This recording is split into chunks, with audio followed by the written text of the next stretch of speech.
You ever feel like you're just drowning in information? I mean, one minute you read something, and the next you see the exact opposite. Yeah, it's a problem we all face every single day. So let's dive into that. So you might be scrolling in the morning and see a headline just like this. Seems pretty straightforward, right? It's backed by experts. You probably think, great, I'll have another cup. But then, maybe just a few hours later, bam, you see this. And all of a sudden, that second cup of coffee doesn't feel like such a great idea anymore. You're just left feeling confused and, honestly, probably a little bit frustrated. So this really is the big question, isn't it? In a world that is just overflowing with conflicting claims, how are we supposed to figure out what's actually true? Well, it turns out there's a toolkit for that, and it's been around for thousands of years. See, the toolkit we need isn't some new app or website. It actually comes from a branch of philosophy that was designed for this exact problem. It's an ancient discipline that's, you could argue, more relevant today than ever before. And it's called epistemology. It sounds like a fancy word, I know, but it's actually pretty simple when you break it down. It comes from two Greek words, episteme, which means knowledge, and logos, which means study. So literally, it's just the study of knowledge. Okay, so if we're going to study knowledge, we kind of have to agree on what it even is. What's the real difference between just thinking something is true and actually knowing it's true? Well, the ancient Greek philosopher Plato gave us a really classic definition that people still lean on today. He argued that real, genuine knowledge has three key ingredients. So Plato's definition gives us this simple three-part test. First, you have to actually believe it. Second, it has to be objectively true, out there in the real world. And third, and this is the absolute kicker, you need justification.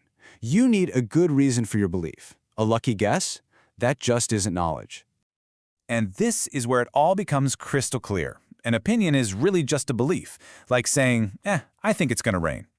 But knowledge requires that belief to be both true and justified. For example, the weather data shows a 90% chance of rain. See the difference? One's a hunch, the other is backed by actual evidence. This all leads to the next logical question, right?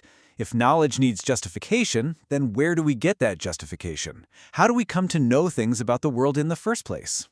Historically, people have kind of fallen into two main camps on this. You had the rationalists, who argued that true knowledge comes from pure reason. Think about math. You don't need to see the number 2 to know that 1 + 1 = 2. Then, on the other side, you had the empiricists.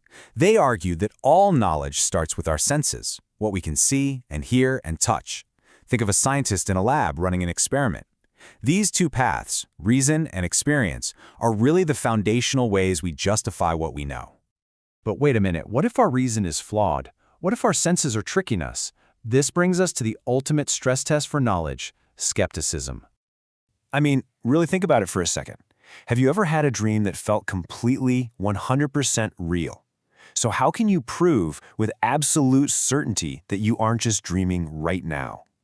Or what about this? You put a straight stick in a glass of water and it looks bent. You know it's straight, but your eyes are actively deceiving you. If your senses can be wrong about something that simple, how can you really trust them for anything more complex? Now, these questions can make your head spin a little, for sure.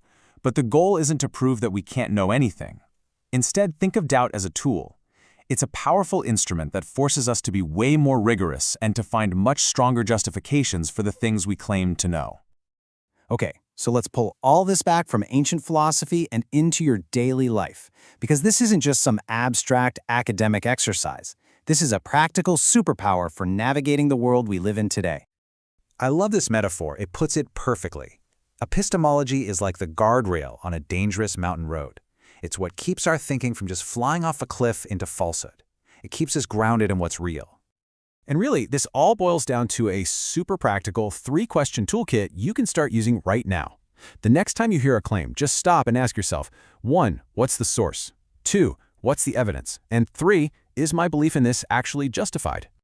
And this stuff really, really matters. Why? Because what we believe determines how we act. You know, if a doctor believes a medicine is safe when it isn't, people get hurt. If we believe false information, we end up making bad decisions. The stakes here are incredibly high. So, I'll just leave you with this final thought. We all have access to more information than any other generation in human history. The challenge isn't finding information anymore, it's filtering it. Using this toolkit isn't really optional anymore. It's essential for survival. So how are you going to decide?